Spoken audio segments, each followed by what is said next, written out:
Hi, my name's Penny, and as usual, I'm here to talk about some bookish things. Specifically today, I wanted to talk about the books that I read in March, but I also thought I'd do it in a slightly different way. So I found this website called challenge.com, and it's helped me put together like a tournament battle of all the books that I've read in March. So basically, we're going to pair up each of the books and have them battle it out until we come up with the absolute champion for the books that I read this month. I think it'll make more sense as I go along, but we are basically going to have 3 rounds, then the semi-finals, and then the finals. So as I said, I did read 20 books this month, so we're going to have to get going if we want to get through this without it taking forever. So let's get into round 1. The first 2 books that are going to be battling it out is Lair of Dreams by Libba Bray and Skies of Pern by Anne McCaffrey. So Lair of Dreams is the second book in the Diviner series. This is a YA paranormal mystery series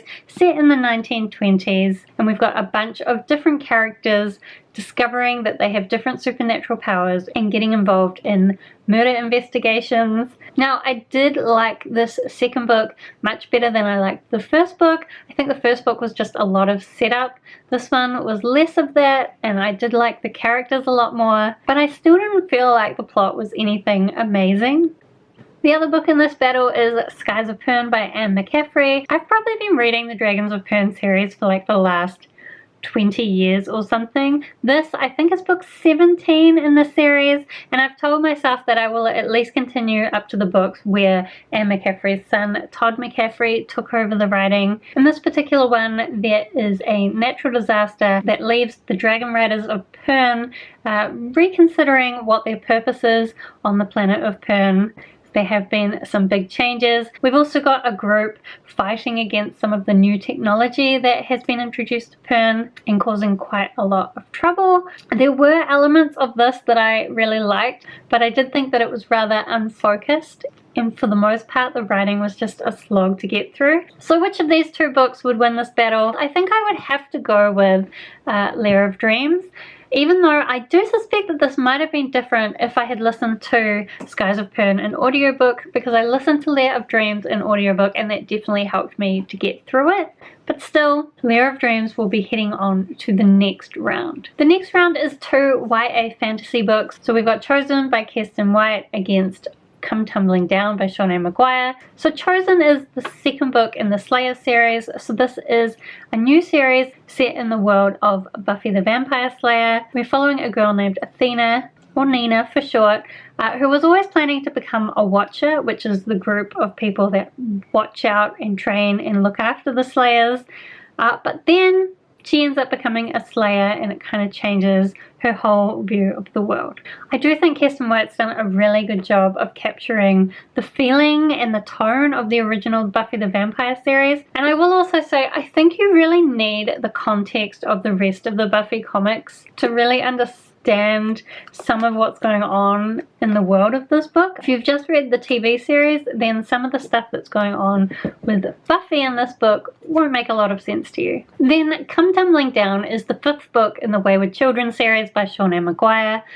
This series is about children who have in the past found magical doors through to magical worlds, but then unfortunately have found themselves back in the real world. And there is this boarding school where they're able to stay and just get used to the real world again and commiserate with each other about the fact that they've lost their access to these magical worlds. Now this series, every second book is a book about one of the characters finding their own magical world, and then the ones in between basically follow more of the school setting, and they tend to end up going on different quests.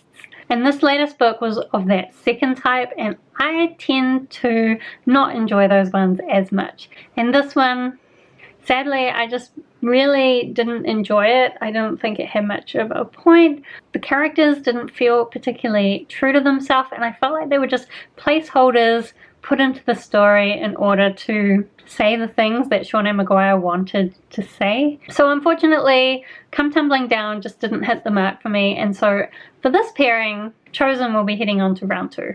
Next we have two YA sci-fis battling it out. So we have Warcross by Marie Lu and The Hunger Games by Suzanne Collins. So in Warcross we have this virtual game that everybody loves, and our main character doesn't have much money, so she has been hacking the system to get what she needs. Then she ends up getting caught, but the owner of this game decides to employ her in order to track down a worse hacker. Now, in all transparency, I listened to this at about 2.5 times speed, pretty much all in one go, so it's possibly true that I didn't give it a real chance to become one of my favorite books, but at the same time, I can kind of tell that it never would have been. I thought the hacking was completely unbelievable. The game itself didn't feel very real or well developed. I guessed most of the twists and turns. I don't know. It was okay, but I can definitely see why it's been getting some mixed reviews. Some people will probably quite enjoy it, especially if you haven't read anything like that before. But if you have read a lot of YA sci-fi, then it's probably not doing anything particularly new or creative. Then Hunger Games. Now hopefully you all know what the Hunger Games is about. We have this dystopian world where the country is broken into 12 districts, and every year the capital puts on these Hunger Games where a girl and a boy from each district is put into an arena where they're expected to fight to the death. Now I have seen quite a few people are rereading this because there is going to be a new book in the series released later in the year, and so I also thought I would reread it. I was a little bit concerned because I had seen that some people hadn't enjoyed their reread, but in the end, I found the reread really enjoyable. It totally stood up to all my memories. I think it was really well paced. The characters seemed very believable. I mean, the Hunger Games itself doesn't really make a lot of sense, but if you overlook that, I think it has a lot of really great messages. And of course, knowing how things are going to end up, it was interesting to see how some of those themes were already starting to be weaved in right from the beginning of the series. And I am excited to continue the series. So, not surprisingly, the Hunger Games easily takes out this competition. So, on to round 2. And this first competition almost doesn't seem fair. So we've got Elantris by Brandon Sanderson up against Lair of Dreams. So Elantris, if you haven't heard about it, is an epic fantasy novel in which there used to be this wonderful city of Elantris, where the people who lived in this city were beautiful and godlike and had magical powers. Then one day they lose all their powers, their skin goes blotchy, they're basically treated as diseased, and so the city is quarantined off. But there's still people outside the city who then get this disease and are thrown into the city, so we're following a character who that has happened to. We're also following a new princess, and we're following this priest who has been tasked with converting everybody to his religion. So this was a reread for me, and honestly it's one of my favorite books, so it's not a surprise that I absolutely loved it. I think Brandon Sanderson has just such a skill with world building. He did a really great job at character development in this particular book, and the magic system, of course, being Brandon Sanderson, is really interesting and has a really interesting influence on the plot. So this is another competition where it's not really a surprise that Elantris wins. Next we have The Obelisk Gate by N.K. Jemisin up against The Guinevere Deception by Kiersten White. So The Obelisk Gate is the second book in the Broken Earth trilogy. I read the 5th season a couple of months ago and I really loved it. It does some really interesting things with perspective and some really interesting things with the magic system and the moon. So I had high expectations going into this book. Unfortunately, those high expectations weren't really delivered on. I did enjoy this, although I did think it had quite a big slow bit in the middle. Overall, I don't think that this developed the plot as far as I thought it was going to. The only thing that I was particularly interested in was pretty much revealed on the very first page of the book, so I don't know. I'm hopeful that the 3rd book in the trilogy is gonna somehow bring the series all together into a satisfying close. It definitely doesn't ruin for me the fact that I loved the 5th season, but it was a little bit disappointing. Then The Guinevere Deception was the second Kiersten White book that I read this month. This is a new series. I'm not sure if it's going to be a trilogy, but it is an Arthur and Camelot retelling, except that in this story, Guinevere is actually a changeling with her own magical abilities. And I thought this was okay. It's a YA fantasy, so it doesn't really try to do anything too ambitious. But it does put an interesting spin on the classic Arthur and Camelot story, and it definitely made me interested in learning more about those legends. But I guess there were just some bits that again were quite slow and didn't feel 100% realistic. So this is one where it's a little bit hard to pick a winner, because I think that the Guinevere deception achieved exactly what it set out to achieve. On the other hand, the Obelisk Gate is probably very ambitious in what it was trying to achieve, and then it didn't achieve that. But what it was trying to achieve was so much more than the Guinevere deception was trying to achieve. I did in the end give these both 3 stars. I guess at this point I would be more likely to recommend the Guinevere deception to the right person than I would be to recommend the Obelisk Gate. So I'm going to go with the Guinevere deception.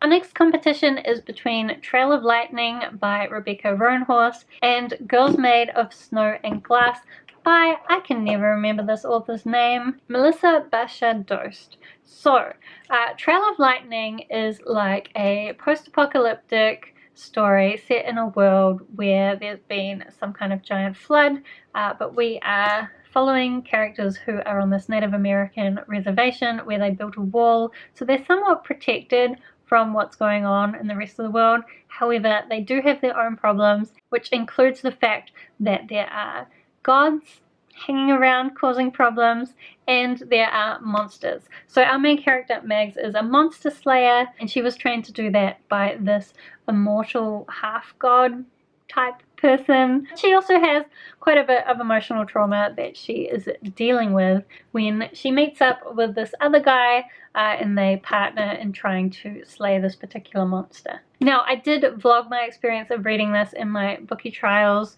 Royal Weekender vlog, but in the end, I really enjoyed the experience of reading this. It reminded me a lot of the Kate Daniels series, which is one of my most favorite series, just in that Mags is a very prickly character, but because she's always doing her best to do the right thing, she ends up kind of gathering this found family to her, and she doesn't really know what to do with that, which is just a dynamic that I really enjoy. So I really love this.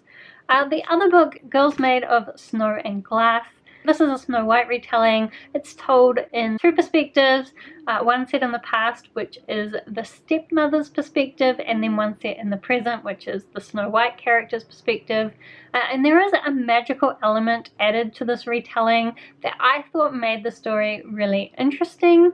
Unfortunately, I think the character development and the plot development didn't quite live up to what it could have been given that introduction of that magical element, but I definitely did appreciate the ideas that were put into this retelling.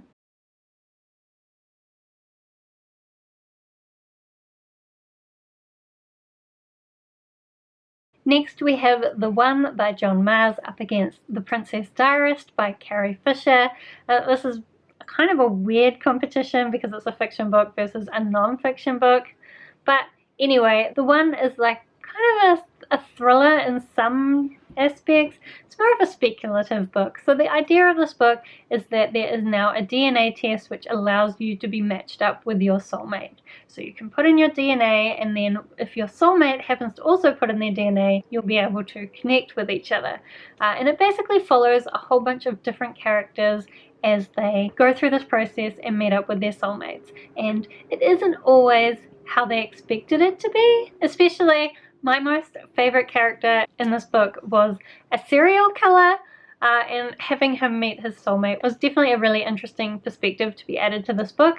I did think some of the stories were less interesting than others. Some of them felt a little bit drawn out just so that it would fit nicely within the book as a whole. And for the most part, the stories are not interrelated at all, although there is one thing that happens in one of the stories that does then make you question some of the things that are happening in the rest of the stories. I also think just the way it was written had like a subtle sense of humor that I really appreciated. Then The Princess Diarist is written by Carrie Fisher, basically her telling the story of how she got the part on Star Wars and how she started having an affair with Harrison Ford at that time. And then there is also like a tiny bit of it that is her actual diary entries from the time. I did think it was really interesting to see how, because Carrie Fisher dropped out of university, you can tell that that made her in some ways feel like she had to prove herself intellectually when she was in social settings. And so even though in general I enjoy her writing style, I do think sometimes she comes off as a bit pretentious, and I think it's just her trying to prove her intellectualness. And you could see that in her original diary entries that it was very similar. Like, a lot of it I really enjoyed, but sometimes she just came off as a little bit pretentious. There is also some poetry in her original diary entries, and I really enjoyed the poetry, and I really wish we'd gotten a Carrie Fisher poetry collection, but unfortunately we've missed out on our opportunity for that. So even though I said it's weird to compare these two, I think it's quite clear that the one is the book that's going to be moving on to the next round. Next we have Illuminae by J. Kristoff and Amie Kaufman up against Chosen by Kiersten White. So I already talked about Chosen. Illuminae, I'm holding the physical copy here, but I did actually listen to this in audiobook form. I have previously read the physical book, and this is a book that's told all in like multimedia format. So there's like pictures and interview transcripts and all sorts of things throughout the book that makes it really interesting when it's being converted to audio form. This is a full cast narration, and I think they did a really good job of just changing some things up a little bit so that it made sense in that audio format. Although I still think you miss out a little bit if you don't see all the pictures. So the story of this book is about two teenagers who have just broken up when the planet that they live on, which is an illegal mining colony, gets attacked by the competitors to this mining operation, and they end up on the run through space trying to get to safety. The story is really action-packed and a lot of fun, and in the end I gave it 4 stars. So if I had to compare these two books, I think I would definitely say Illuminae is the one that deserves to move on to the next round. So next we have 2 middle grade books, one graphic novel and one that I listened to on audiobook. So that is Karen's Witch, a Babysitter's Club little sister graphic novel, and then A Pinch of Magic by Michelle Harrison. So firstly, Karen's Witch. The Babysitter's Club book is a middle grade series that I personally loved when I was a kid, and it taught me a lot of things. And then there was a spin-off series about the stepsister of one of the main characters. Her name was Karen. She was convinced that their next door neighbor was a witch named Morbid Destiny, and this first story is just her kind of convincing herself of that story and getting herself into trouble because of that. I thought the art was really cute and adorable, and the story is just also cute and adorable. Then the other book, A Pinch of Magic, is about this family that lives on this island. The middle sister has always had dreams of traveling the world and going on adventures. But then she discovers that there is a curse on her family, which means they can never leave the island. But they do each get a different magical item with a different magical ability. And in the story, they basically are working towards trying to remove the curse so that they can be free. In the beginning, I thought this was just kind of so okay, but then there was an element introduced later in the story that is one of my favorite elements to have in stories. It's spoilers to tell you what it is, but if you know me, you might be able to guess. Either way, I did think this was a really fun middle grade story, and I am looking forward to continuing the series. So it's hard to decide which one should win here. I did give Karen's Witch 4 stars, so you would think it would get ahead of A Pinch of Magic, which was only 3 stars, but if I'm completely honest, I have to admit that Karen's Witch, a lot of the reason why it got 4 stars was just nostalgia, and also that thing where it's just a simple children's graphic story. It's not trying to be anything too fancy. And while I would recommend Karen's Witch to anybody who enjoys the Babysitter's Club books, I'd probably be more likely to recommend A Pinch of Magic. So I guess I'm going to put that one through to the next round. Next we have Anansi Boys by Neil Gaiman. up against The Hunger Games by Suzanne Collins. So I already talked about The Hunger Games. Anasi Boys is about this guy who's about to get married when he discovers that his father has died. And when he goes to the funeral, he discovers that not only was his father a spider god, but he actually has a brother that he never knew about. His brother then comes to stay with him, and it turns out he is very annoying and he kind of ruins this guy's life. And so this is basically the story of him trying to get rid of his brother. It's a really funny book, and I think Neil Gaiman did such a good job of like bringing everything together in the end, so that even parts at the beginning that you thought were just like small little jokes turned out to actually have a meaning within the greater story. There are so many little subtle jabs at the way that society is, and it kind of tries to get you to reconsider the way you live your life. I really enjoyed reading this, which I wasn't expecting because I often don't like Neil Gaiman stuff. In fact, the only book by Neil Gaiman that I think I've really enjoyed before was American Gods. This now is another one of his that I like. So I'm trying to decide what the next Neil Gaiman book I should be. If you've got any recommendations, then do leave them down below.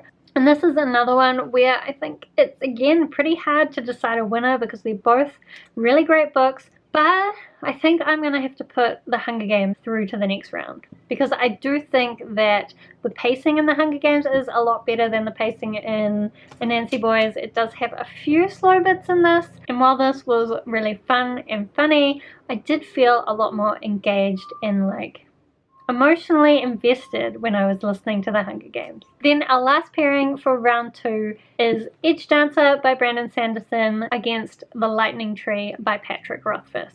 So Edgedancer is a little short story, novella type thing set in the world of the Stormlight archives between book 2 and 3, which is where I'm up to.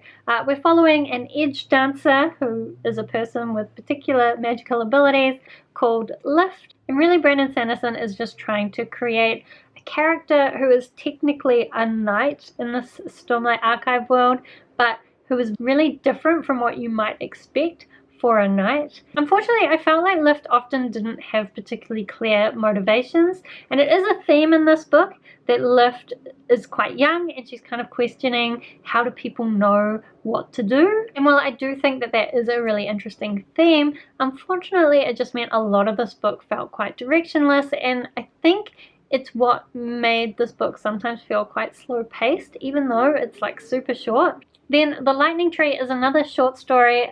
This one is set in Patrick Rothfuss's world of The Name of the Wind, and we're following a character from that series called Bast, who is part fae, and in this story he's basically doing favors for the children of the village in order to gain information, and unfortunately he also spends a lot of time trying to make out with girls. That part of the story I really didn't enjoy. I just felt kind of pointless and but I did enjoy the rest of the story. I thought it had some really good themes about the kind of things that people might be struggling with and how Best was able to help them. And I thought it was interesting learning a little bit more about the Fae. However, overall, I think that this Edgedancer actually had a bit more substance. So this is the one that I would put forward to the next round. Okay, so now we are on to round 3, and for this we just have 4 pairings, and I've talked about all of these books before, so we should go quicker from now on. First up, we've got Elantris against the Guinevere Deception. I just feel like there is no comparison here. The world building in Elantris is so much better. The characters are just so much more fleshed out, and their motivations feel so much more real.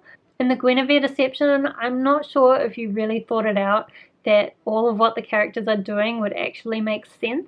So Elantris is the one that moves forward. Then we have Trail of Lightning up against The One. This is one where the 2 books are very different, so it's hard to compare them. But I would say, while I think The One was really intellectually stimulating and just interesting thinking about what it would be like to be paired up with your DNA soulmate, this one, Trail of Lightning, I definitely felt much more emotionally engaged with. There were a lot more twists and turns. And like The One, it was also kind of subtly funny throughout. So Trail of Lightning moves on to the next round. Then next we have Illuminae up against Pinch of Magic. So both of these I listened to on audiobook. It doesn't feel entirely fair to be matching YA books up against middle grade books. Clearly there's a lot more to this. There's also an AI character in Illuminae who I absolutely love, even though he's kind of broken. I just think that there's a lot of elements and a lot of things going on in this book. It's really thick, whereas A Pinch of Magic, while it's a pretty solid middle grade book, Illuminae is the one that has to move on to the next round. Next we have The Hunger Games up against Edgedancer.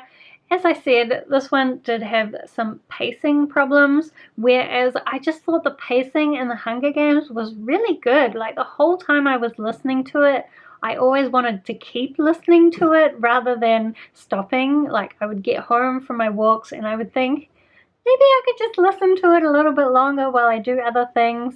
But Edgedancer, even though it's really short, I had to really kind of push myself to get through it.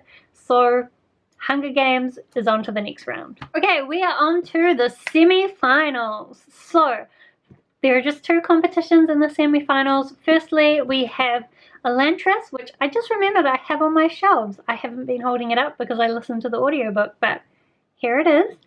We've got Elantris up against Trail of Lightning. These decisions just get harder and harder as we go up the rounds. In the end, I think that Elantris is the stronger book, just because, I mean, there's interesting and unique magical elements in both of these. This is Native American inspired, which I haven't read many fantasies that are based on that kind of mythology, I guess. Whereas this is like a completely unique world with an amazing magic system. Probably I would say the magic system in this is more clear than how it works in this one. Both of them are subtly funny, but even though I still think the characters in this were good, I think that the characters in Elantris were even more well developed.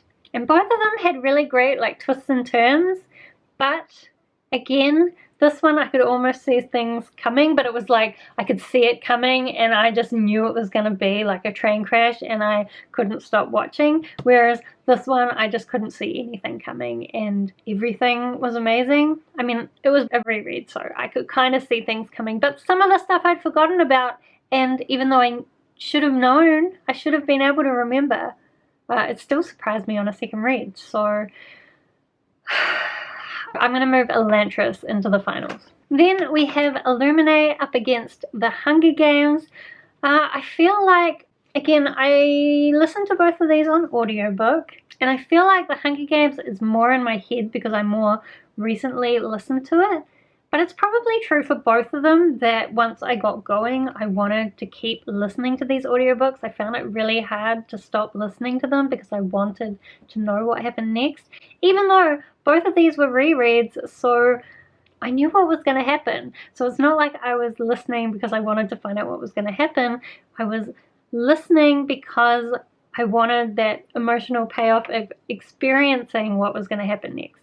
So I think both of these did get me emotionally invested. I guess in the end, and I'm not sure if it's because of the differing formats and the way that the stories were told, but I guess I was more emotionally invested in The Hunger Games and Katniss's story. So it's tight, but I think The Hunger Games goes into the finals. Okay, so here we are in the finals. So we're going to decide what was the best book that I read this month. It's interesting that it's come down to two books that I listened to on audiobook and two books that were rereads. I don't generally reread a lot of books, but this month I did a few. So, comparing Elantris against The Hunger Games. Again, one is a YA dystopian sci-fi and another one is an epic fantasy. So obviously my preferences are going to play a part here because I do have a strong preference towards epic fantasy. I mean, both stories are really unique. Being a dystopian, The Hunger Games probably has more to say that is relevant to our current world. That's what dystopians do. But this also has a lot of really good themes and lessons in it. I really love one of the main characters, Raoden. He has an amazing leadership style, and I think that that was really interesting to read about. I feel like you probably know which way I'm going to go. Elantris, winner of the month. I mean, given that this is one of my most favorite books ever, and it was a reread, it's not really a surprise. Brandon Sanderson is one of my most favorite authors, so not a surprise. But it's also interesting to see which books made it through to the semi-finals. I think pretty much all of the books from round 3 and above are ones that I would recommend if there's something you're interested in. But anyway, that is my wrap-up of the books that I read in March. Do let me know if you thought that this format was an interesting way of doing things. Was it enjoyable to watch? Also, if you've read any of the books that I talked about today, I'd love to hear your thoughts about them down in the comments. Otherwise, thank you so much for watching. I hope that you're having a really wonderful day, keeping yourself safe, and I will see you next time.